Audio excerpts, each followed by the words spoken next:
नमस्कार, मैं अनुप दत्ता, न्यूज संघर्ष आज तक। दोस्तों, इस वक्त में मैं खड़ा हूँ वृक्षाबाद का ये क्षेत्र है, वृक्षाबाद जंक्शन। ठीक मेरे सीधे सामने और पौंडीचेरी यूनिवर्सिटी का रास्ता जाता है, कामराज स्कूल जो बिल्कुल समीप है, और ये नीचे का उसका जंक्शन है। और ठीक हम जिस मकसद से और जिस समाचार, जिस न्यूज़ के लिए आपके समक्ष इस वक्त उपस्थित हैं, वो है ठीक मेरे पीछे देख सकते हैं। ये घर है झूमा ओरांव का, और ये ज़मीन जो है, ये ज़मीन का विवाद है और बिल्डिंग कंस्ट्रक्शन को लेकर के जो विवाद चल रहा है इस वक्त में वो है। और ठीक पीछे जो बिल्डिंग आप देख रहे हैं, ये कहा जा रहा है नवीन टोप्पो, ये नाम है उनका, जिसका ये बिल्डिंग बिलोंग करता है। और 2021 से लेकर जो दस्तावेज कह रहे हैं, और यहाँ इनका घर वालों का कहना है जो इनके खिलाफ में लगातार केस लड़ रहे हैं 2021 से, तो ये बिल्डिंग जो है वायोलेटेड पाया गया ऑनरेबल कोर्ट के द्वारा, और डायरेक्शन दी गई। रेवेन्यू इस पे इन्वेस्टिगेशन कर रहे थे। म्यूनिसिपल काउंसिल आखिरकार 16 तारीख को तय कर लेती है कि इस बिल्डिंग को, वायलेटेड बिल्डिंग को, जिसके कोई plan approval, building plan approval नहीं है, और सेटबैक का इशू है, और इंक्रोचमेंट का, गवर्नमेंट रेवेन्यू लैंड इंक्रोचमेंट का मुद्दा है। और ये तमाम चीज़ों को देख करके 16 तारीख को डेमोलिशन के लिए अधिकारी आते हैं, दल यहाँ पे पहुँचते हैं, और उसके बाद में यहाँ पे जो राजनीतिक दल के नेता है वो आते हैं, अपने लोगों को लेके आते हैं कहा जा रहा है, और इसको रोकने का प्रयास करते हैं। और बाध्य होकर जो टीम है, डेमोलिशन के लिए जो टीम आई हुई थी, उसे यहाँ से रवाना होना पड़ता है, वापस मुड़ना पड़ता है। और साथ ही देख सकते हैं, कहा जा रहा है कि कई ऐसे रूम हैं जो बनाए गए हैं और वो भी वायलेटेड नजर आ रहा है। अगर उनका है ये, तो ये वायलेटेड नजर आ रहा है, क्योंकि ये हाई ड्रेन है, ड्रेन के ऊपर में कंस्ट्रक्शन दिख रहा है इस वक्त में। और चलिए घर वालों से बात करेंगे कि मसला आखिर है क्या, और डिस्प्यूट कब से शुरुआत हुई और कैसे कहाँ तक पहुंची। जी, अब अपना नाम बताइए। मेरा नाम फुलमनी थॉमस है। फुलमनी जी, ये बताइए कि ये पूरा मुद्दा एक 2021 से आप लोग कह रहे हैं कि 2021 से ये केस चल रहा है, और आखिरकार वो डेमोलिशन का ऑर्डर हुआ है। हाँ, फिर ये पूरा घटनाक्रम हुआ क्या और क्या क्या हुआ, और उसके बाद में अभी स्थिति क्या है वो बताइए। अभी स्थिति ये है कि 2021 से हमारा केस चल रहा है चामू राव के नाम से और नवीन टोप्पो के नाम से। ये डेट जब सारा हियरिंग हुआ, सारा डिपार्टमेंट में इनको नवीन टोप्पो को बुलाया गया, ये पूरा हियरिंग अटेंड करा है। हमारे पास उसका पूरा डॉक्यूमेंट्स, दस्तावेज पूरा हमारा रखा हुआ है। हम उसके आधार पर बात कर रहे हैं कि उन्होंने हर एक हियरिंग में बाय डेट अटेंड करके, उन्होंने सिग्नेचर के साथ में वो अटेंड करके अपना पूरा प्रूफ किया कि मैं ही नवीन टोप्पो हूं और मैं ही बिल्डिंग बनाया हूं। तो इसी दस्तावेज में जो है कार्रवाई जो है आगे चला गया। इन्होंने कहीं पे ऑब्जेक्शन नहीं करा कि ये मेरा बिल्डिंग नहीं है या मैं उस जमीन का मालिक नहीं हूँ, इन्होंने कहीं पे नहीं रखा। जिस तरह से उस दिन राजेश राम ने बताया, बहुत अच्छी तरीके से, बहुत बढ़िया से बोला है कि हाँ ये बिरसा मुंडा का है और ये नवीन टोप्पो का नहीं है। बात हमारा ये है कि बिरसा मुंडा का है तो नवीन टोप्पो हियरिंग क्यों अटेंड करा? उसी समय उनको ऑब्जेक्शन करना चाहिए था कि मेरा नहीं है। उन्होंने ऑब्जेक्शन नहीं किया, इसीलिए ये कार्रवाई जो है कंटिन्यू आगे बढ़ता चला गया। आज 2024 हो गया है, इसके बीच में सारा दस्तावेज हर जगह से एक एक कॉपी आते आते हर मीटिंग, हर जो है हियरिंग अटेंड करते हुए यहाँ तक पहुंचा है। और काउंसिल से भी ये जो हाई कोर्ट से ऑर्डर होने के बाद काउंसिल से ये निकला है कि इसको डेमोलिशन करना है। अब उस डेट में आके इन लोग जो है, ये इनका नहीं है, बिरसा टोप्पो का नहीं है, ये नवीन टोप्पो है। नवीन टोप्पो हियरिंग में इनका मतलब गलत लोग का नोटिस चला गया। मतलब ये बोलना है, राजेश राम का बोलना है, वार्ड नंबर 22 का काउंसलर है, उनका बोलना है कि ये जो है गलत आदमी को नोटिस दिया, इसीलिए उनको जो है डेमोलिशन नहीं करना। बट वो बिना बिल्डिंग प्लान एक इंक्रोचमेंट में 123/P, ये काउंसिल भी जान रहा है, तहसीलदार भी जान रहे, हाई कोर्ट भी जान रहे, वो सारे लोग ने स्टडी करके ही तो यहाँ तक लेके आया उसका पेपर को जो भी है। बिल्कुल। तो अभी इसके बाद आज राजेश राम बोलेगा कि वो रेंटेड है, तो ये तो गवर्नमेंट को गुमराह करने का मतलब उनका प्लान हो गया। जिस तरीके यहाँ से नोटिस में तो बाकायदा उस व्यक्ति का नाम दिया जाता है जी। और साथ में कौन से सर्वे नंबर पे आपने गलत कंस्ट्रक्शन किया है, कौन सी बिल्डिंग, ये भी लिखा जाता है। Yes. तो ये पढ़ने के बाद जब उनका नहीं था, वो कैसे जाकर अटेंड कर सकते हैं मीटिंग? सर यही बात मैं बोलना चाहती हूँ, राजेश राम से भी यही बोलना चाहती हूँ। जिस तरह से उन्होंने उनका पक्ष लिया है, तो आप पक्ष लेने से पहले आप पूरा दस्तावेज पहले देखिए, उनका बाद में उसका पक्ष लीजिए कि हमने क्यों इतना दूर तक आया और ये डेट में क्यों डेमोलिशन हुआ, रीजन क्या है। हम बिना दस्तावेज का बात नहीं कर रहे हैं, हमारे पास पूरा डॉक्यूमेंट्स है सर। आप इनको टोटली बाई टू बाई कौन कौन सा डेट में अटेंड करा है, और एक गवर्नमेंट सर्वेंट है। Government servant? यस सर, ये गवर्नमेंट सर्वेंट है। कहाँ नौकरी कर रहे हैं? अब ये बाराटान में इनका ट्रांसफर हुआ है, ये अकाउंटेंट है। अच्छा, ठीक है कौन से डिपार्टमेंट? ये फॉरेस्ट डिपार्टमेंट में। तो ये तो डिपार्टमेंट के गवर्नमेंट सर्वेंट किसी और के नाम का जमीन है, अब वो जैसे बता रहे हैं कि हमारा नहीं है, मेरा नहीं है, वो किसी और ने कंस्ट्रक्शन किया है, वायलेटेड है, हाँ, जांच में पाया गया। तो उसके बदले में इन्होंने हेयरिंग कैसे अटेंड कर लिया गवर्नमेंट सर्वेंट ने? ये भी तो बहुत बड़े क्राइम होगा। हाँ, तो क्राइम तो है सर। अब एक क्राइम, एक जब गवर्नमेंट सर्वेंट पढ़ा लिखा, उन्होंने पहले कहा नहीं कि ये मेरा नहीं है, ये जो बिल्डिंग बताया जा रहा है ये मेरा नहीं है? तहसीलदार के पास कभी उन्होंने अपना पक्ष रखा ही नहीं। अच्छा। कभी भी नहीं रखा। वो एक ही बात बोलता था, चामूराव को यही बोलता था। जब मेरा भाई बोलता था कि आप इधर बढ़ रहे हैं बोलने से, नहीं हम सही काम कर रहे हैं, मतलब वो अपने में ही अकड़ रहता था। आप देखिए सर किस तरह से वो बहस कर करके बढ़ा दिया। बढ़ाने के बाद भी आप क्या है आज, अब गलत चीज को भी फिर गुमराह करके फिर गलत तरीका से बात कर दिए कि मैं रेंटेड में। पूरा बस्ती जान रहा है नवीन टोप्पो रेंटेड में नहीं है। किसी एक काउंसलर के बोलने से, राजेश राम का बोलने से ये साबित नहीं होता कि वो रेंटेड में है। ये राजेश राम कौन काउंसलर है? काउंसलर वार्ड नंबर 22 का है। और ये वार्ड नंबर कितना है? 21 है वार्ड नंबर। तो 22 का काउंसलर 21 के इशू पे सपोर्ट में आया, आप बोल रहे हैं? हाँ, 22 नंबर का काउंसलर 21 का सपोर्ट में आया है, 21 वार्ड नंबर 21 का सपोर्ट में। अपने वार्ड के लोगों से ज्यादा यहाँ के लोगों को, दूसरे वार्ड के लोगों के बारे में ज्यादा जानकारी है। यस, उनका हिसाब से तो ऐसे ही लग रहा है, जिनके जो हिसाब से उन्होंने बयान दिया है, तो लग रहा है कि उनको 22 नंबर से ज्यादा उसको नॉलेज 21 नंबर का है। अच्छा। तो इसके बाद क्या हुआ? जो टीम आई थी, उन्होंने अपना काम शुरू करने के लिए पूरा टीम वगैरह आ गया, पुलिस डिपार्टमेंट आ गया, म्युनिसिपल काउंसिल से सारे स्टाफ आ गए, उनका अपना काम था, लेबर भी आ गए। उसके बीच में इन्होंने वही रेंटेड का बहाना करके गलत नाम का आदमी का जमीन है, गलत लोगों को आपने, गलत नाम का आदमी को आपने नोटिस दिया बोल के उन्होंने वो चीज को जो है गुमराह करके गवर्नमेंट सर्वेंट को काम करने से उन्होंने बाधा डाला है। मैं यही जानना चाहती हूँ कि क्यों बाधा डाला, किस लिए? अगर बिल्डिंग उनका है ही नहीं, हाँ, तो फिर अगर तोड़ रहे थे तो आपत्ति उस व्यक्ति को जो टोप्पो बता रहे हैं, उनको प्रॉब्लम क्या थी? तो उनको तो पीछे हट जाना चाहिए था कि बिल्डिंग भी मेरी नहीं है, जमीन भी मेरी नहीं है, नाम मेरा डाल दिया गया है, तो उनको हट जाना चाहिए था। हाँ, तो ये तो अभी नवीन टोप्पो से पूछना पड़ेगा, राजेश राम को ही पूछना पड़ेगा कि आपने उसको किस बेस में रोका, किस बेस में आपने एक डिपार्टमेंट का, म्युनिसिपल काउंसिल से आए वाले लोगों को अपने काम में डिस्टर्ब किया, उनका काम में बाधा डाला है, किस बेस में डाला है ये मैं नहीं जानती। ये काउंसिल में ही जो हमारे जो भी काउंसिल के जो स्टाफ आए हुए थे उनको रोक टोक करके उन्होंने भेजा है, और किस चीज से बाधा डाला है ये उनको पता होना है। इस वक्त अभी आप लोगों को क्या क्या दिक्कतें फेस करनी पड़ रही है, ये बताइए। आप देखिए सर, आइए मैं दिखा रही हूँ आपको।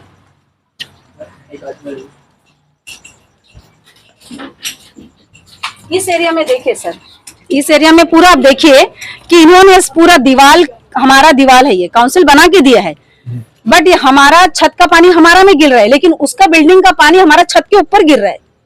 तो टोटली वायलेशन है ना सर, ये टोटली इन्होंने वायलेशन किया। हम तो वायलेशन पर बात कर रहे हैं ना, और आज इसका बिल्डिंग टूटने का कागार है, वायलेशन टोटली इन्होंने वायलेशन किया हुआ है, इसी पे काउंसिल आया है जी। और आप देखिए सर, वहां दीवार में छेद करके पूरा अपना घर का जितना गंदा पानी, हमारे ये मम्मी, मेरी 70 साल की मेरी मम्मी जो यहाँ खाने पीने का सामान बनाती है, बारिश में ये पूरा बाढ़ का तरह भर जाता है, पूरा बाढ़ का तरह भर जाता है। और देखिए आप कि ये पूरा दीवार को छेद करके वो पूरा अपना जितना घर का पानी जो है वो हमारे यहाँ में डालता, आपको दिख रहा होगा, बताइए ये यस, ये पूरा पानी जरा जूम करें उसको, जरा जूम करिए, जरा ये दिखाइए कि ये देख सकते हैं, ये दीवार में, इनका कहना है ये दीवार में होल है, देखिए यहीं से जो निकासी वाली पानी है ये यहाँ से बह करके, कह रहे हैं कि यहाँ से बह करके इनके दहलीज तक पहुंचता है, यहाँ उनको इस दिक्कत का सामना करना पड़ता है। और एक बात बताइएगा, ये जो दुकान है क्या ये? हाँ दुकान है, वो ड्रेन के ऊपर रखते ये किसका है ये नवीन टोप्पो का है। इन्होंने गवर्नमेंट का जो ड्रेन है उसके ऊपर भी इन्होंने बना के ये दुकान रखा है। ये तो हाई ड्रेन के ऊपर से ये Yes. परमिशन ये परमिशन नहीं है सर, और इन्होंने ड्रेन के ऊपर में बनाया, जबकि ये गवर्नमेंट जो बना के दिया उसको भी उन्होंने क्रॉस करके वो बाहर तक आ गया। तो ये भी एक वायोलेटेड पोर्शन है, ये कह रहे हैं। पोर्शन है, हाँ ये भी है सर, दो है दुकान। चलिए अब एक बात बताइए, आप इस वक्त आप लोग क्या चाह रहे हैं? हम यही चाह रहे हैं सर, हमारा 16 तारीख को जो चामूराव का जो डेमोलेशन के लिए नवीन टोप्पो का पास आया था उस पे कार्रवाई होना चाहिए और जल्द से जल्द होना चाहिए। हम यही चाहते हैं, क्योंकि हमारा जिस तरीका से नुकसान हो रहा है इनका, जो तरह से हम हर बरसात में हम परेशानी झेल रहे हैं ना, कोई आदमी यहाँ कोई नहीं झेलेगा, जो है उनके घर के बगल में हम ही झेल रहे हैं। तो इसीलिए मेरी माँ 70 एज की मेरी माँ है, दिन भर पानी में रहती है, उनका पाँव का हालत देखिए कैसा खराब हो गया। ये लोग में कस्टमर आते हैं, बैठते हैं, गिला में बैठ के जाते हैं, तो हमारा परेशानी तो बाहर के लोग नहीं जानते हैं। हम इतना आगे जाने का कारण भी यही है कि उन्होंने वैल्यूएशन किया है बिल्डिंग को। हम उनका बिल्डिंग का वैल्यूएशन को तुड़वाना चाहते हैं। 16 तारीख का डेट था, क्यों इसको पोस्टपोन किया गया, क्यों किस लिए करे हम नहीं जानते, लेकिन इसके ऊपर कार्रवाई होना चाहिए। चलिए, और आप नाम बताइए। मेरा नाम सुप्री है। आप रिश्ते में क्या है? मैं इनकी सिस्टर है, छोटी वाली। अच्छा, और वो आपकी माँ है? जी, मेरी मम्मी जी है। जी, आखिरी में आप क्या चाहती हैं? ये तमाम चीजें हुई आप लोगों के साथ में, कोर्ट के जजमेंट ऑर्डर आप लोगों के पास है, म्युनिसिपल आता है और ये बातें हो जाती हैं और बिना तोड़े वो वापस जाती है, आप क्या चाहते हैं? सर, वो तो मेरे साथ जो नवीन टोप्पो है, मेरे भाई चामूराव है, हमारे साथ वो सामने ही मतलब जो भी केस है वो दोनों अटेंड कर चुके, क्योंकि मैं भी वहां में शामिल थी। आज वो बोल रहा है कि ये बिल्डिंग मेरा नहीं है, ये बिरसा मुंडा के नाम में है, और मेरे सामने उसने साइन किया है कि उसने साबित भी किया है कि ये बिल्डिंग मैंने बनाया, और बिना बिल्डिंग प्लान का। आज इसको बचाने के लिए बात को यहाँ से वहां गुमराह करके इसको हर नेता लोग बचा रहे हैं, जैसे राजेश राम है, आड़ू बड़ई है, और पूरे बस्ती के जितने भी लोग हैं इसमें सब इसमें इन्वॉल्व है। तो ये तो गलत है, जो चीज गलत हो रहा है उनका सपोर्ट करने के लिए पूरे बस्ती वाले, लेकिन सभी को ये पता है कि ये नवीन टोप्पो का घर है। लेकिन 2021 से हमारा केस लड़ रहे, मैं इसमें अभी 2024 में मेरा भाई जीत गया, और ये चीज मैं जितना बार भी गई हूँ हमेशा नवीन टोप्पो के सामने में ही जितना भी है डॉक्यूमेंट्स रख के वो साइन करके सारा अपना क्लियर ओथ में बोल चुका है। हर बार वही साइन कर रहा है? वही साइन कर रहा है, क्योंकि मैं भी जा रही हूँ मेरे भाई के साथ। उस वक्त बताया नहीं कि मेरा नहीं है ये? उसने एक बार भी ये नहीं बोला कि ये बिरसा मुंडा का है। हाँ, अभी मैं मेलन से इसलिए आई हूँ कि मेरे भाई के सपोर्ट में हम पूरे परिवार हैं और पूरा बस्ती इनके सपोर्ट में है, तो ये तो गलत है। और ये 22 नंबर का वार्ड का काउंसलर 21 नंबर यहाँ पर आके वो अपना पक्ष रख रहा है, किस बेसिक में? हाँ, किस बेसिक में रख रहा है? क्योंकि उनको तो बोलने का इसमें कोई हक भी नहीं है, क्योंकि ये केस का मैटर है और ये हाई कोर्ट का है। हाई कोर्ट का ऑर्डर को इन लोग फॉलो नहीं कर रहे हैं, इन लोग और बातें को यहाँ से वहाँ घुमा घुमा के जो आ रहा है तोड़ने के लिए, जितने भी पुलिस, जितने भी डिपार्टमेंट वाले सभी को धमकी देके राजेश राम भगा रहा है। तो ये तो गलत है ना। जो हाई कोर्ट ने ऑर्डर कर लिया है, दे दिया है इनको तोड़ने के लिए, तो वो कौन होता है रोकने के लिए? या तो उसमें वो शामिल होगा, पैसा मिल रहा होगा तभी तो वो सपोर्ट कर रहा है, नहीं तो वो 22 नंबर वार्ड का काउंसलर 21 नंबर में किस लिए बोलना है उनको, किस अधिकार से बोलना है? पहले आप पेपर का कार्रवाई देखिए, सारा चीज देखिए, उसके बाद आप अपना पक्ष रखिए। और नवीन टोप्पो सामने नहीं आ रहा है, बोल रहा है राजेश राम। किस बेसिक में बोल रहा है? वो किस बेसिक में बोल रहा है? उसने वो काउंसलर यहाँ का है नहीं, यहाँ का है ही नहीं काउंसलर, अड़ोबड़ई है, अड़ोबड़ई आई है, वो बात करना चाहिए ना। 22 नंबर वार्ड का काउंसलर को बोलने का कोई अधिकार नहीं। और उसको पहले भी मैं बोली हूँ, हमारा मैटर से दूर रहिए, ये हम और नवीन टोप्पो का मैटर है, ये हम सॉल्व करेंगे। हम लोग पेपर का जरिए जाएंगे, आप मुंह से बात करिए। तो हम पेपर दिखा रहे हैं ना, हाई कोर्ट तक जा रहे हैं, तो हाई कोर्ट जब ऑर्डर दे चुका है तो राजेश राम कौन होता है मना करने के लिए? राजेश राम कौन होता है? बिना पैसा के लिए वो मुंह कहीं खोलता ही नहीं। जहाँ पैसा मिला होगा तभी तो वो बात करे होंगे, पैसा मिला होगा यहाँ पे तभी ना वो बात करेंगे। वो टांग हाथ मार मार के कहाँ घूम रहे हैं। राजेश राम आता है, ये ऐसा है, ये ऐसा है, वो ऐसा, ये तो गलत है, ये तो गलत है। ऐसे किसी पे आप दावे के साथ भी नहीं कह सकती हैं कि पैसा मिला होगा, आप कह सकते हैं हो सकता है। चाहती हूँ कि बिना पैसा का तो राजेश राम इतना दूर से आएगा नहीं। जब मुझे 2 रुपया मिल रहा है, मैं वहां फायदा देख रहा है, तभी ना इंसान खड़ा होगा। नहीं तो इतने लोगों का घर टूटता है, तब राजेश राम सपोर्ट करना चाहिए। उसने, उसका भी पैसा तो मेहनत का है ना। ये नवीन टोप्पो का घर अकेला मेहनत का नहीं है। तब बोलना चाहिए था उनको कि ये आपका बोलने से हम नहीं करेंगे, ये हाई कोर्ट का मामला है, इसमें हम कुछ नहीं कर सकते। ये हाई कोर्ट का मामला को भी रोकने का कोशिश कर रहा है। मतलब क्या है, राजेश राम इसमें शामिल है, तभी तो राजेश राम भी इसको सपोर्ट कर रहे हैं ना। ऐसी तो कोई नहीं करेगा। हाँ, मेरा हस्बैंड भी डिफेंस में है, मैं इतना दूर आई हूँ किस लिए? अपना भाई के लिए। जब बस्ती वाले मिल के हम लोगों को अकेला कर सकते हैं, तो हम भाई के सपोर्ट नहीं कर सकते? जहां हम लोग सच्चाई है वहां बात करते। हम ये नहीं कि यहाँ ये बिल्डिंग नवीन का है, इसको यहाँ पे तोड़ने के लिए जो भी आए थे उसमें सारा लोगों ने बाधा डाला। हर तरह का अपने अपने पक्ष रखा है कि ये प्रॉब्लम है, ये प्रॉब्लम, हर तरह का पक्ष रखा है। लेकिन मैं कहती हूँ कि इस बिल्डिंग का बात हुआ है तो इस बिल्डिंग का ही बात करिए। जो नवीन टोप्पो, इनका ही बात करना चाहिए, फालतू बात नहीं। इनको यहाँ वहां दिखाना, कुछ अलग बातें टॉपिक में लेना, ये नहीं। ये हाई कोर्ट का मामला है, जो भी फैसला है ऊपर वाला ही करेगा। हम तो कोई होते नहीं, हम अपना मर्जी से भी नहीं बोल सकते कि आप इनको तोड़िए। हाई कोर्ट ने आपको ऑर्डर कर दिया है, तो आपका काम है कि इसको अच्छे तरीके से देखिए और पूरा पेपर कार्रवाई के साथ देखिए और तोड़िए। चलिए, बहरहाल हम बात करेंगे उनसे जिनकी सीधी लड़ाई है और जिन्होंने ये केस दायर किया था। तो आप बताइए कि नाम पहले बताइए। मेरा नाम चामू राव है। कैमरा जी जरा यहाँ आइए जी। आप लोग भी आ जाइए। हाँ, तो इस पे आपका क्या कहना है कि अब क्या चाह रहे हैं आप? मैं यही चाहता हूँ, जो हाई कोर्ट का ऑर्डर है वो मेरा ऑर्डर है। हाई कोर्ट ने ऑर्डर दे दिया है तो इसको डेमोलिश करना चाहिए। ये इलीगल है, गवर्नमेंट का रूल के खिलाफ है और ये गवर्नमेंट सर्वेंट है। सबसे पहले तो गवर्नमेंट सर्वेंट है, और एक गवर्नमेंट सर्वेंट एक अधिकारी हो के जब एक कानून को तोड़ता है तो इस पर कठोर कार्रवाई होना चाहिए। और मैं निवेदन करता हूँ हमारे सेक्रेटरी साहब से कि इसको, एक गवर्नमेंट सर्वेंट इलीगल काम करता है तो इन पर कार्रवाई होना चाहिए और जल्द से जल्द इसको सस्पेंड करना चाहिए। हेयरिंग उनके डिपार्टमेंट को आपने सूचना दी है, कुछ लिखा पढ़ी की है आपने? जी, उनके डिपार्टमेंट में मैं सूचना दिया हूँ, तो टाइम लगेगा उनके लिए, लेकिन मैं यही कहता हूँ कि इन पर कार्रवाई होना चाहिए। जी जी। चलिए, बहरहाल तमाम चीज़ों को आपने सुना, कैसे वायलेशन होता है। एक व्यक्ति जिसके नाम से लगातार नोटिस सर्व किया जाता है और उसको वो स्वतः स्वीकारता भी है, और हर जो मीटिंग होती है, हियरिंग होती है, उसको बदस्तूर वो अटेंड भी करता है, अपने पक्षों को रखता है, अपने पक्ष रखता है और वहाँ पे अपने हस्ताक्षर भी करता है।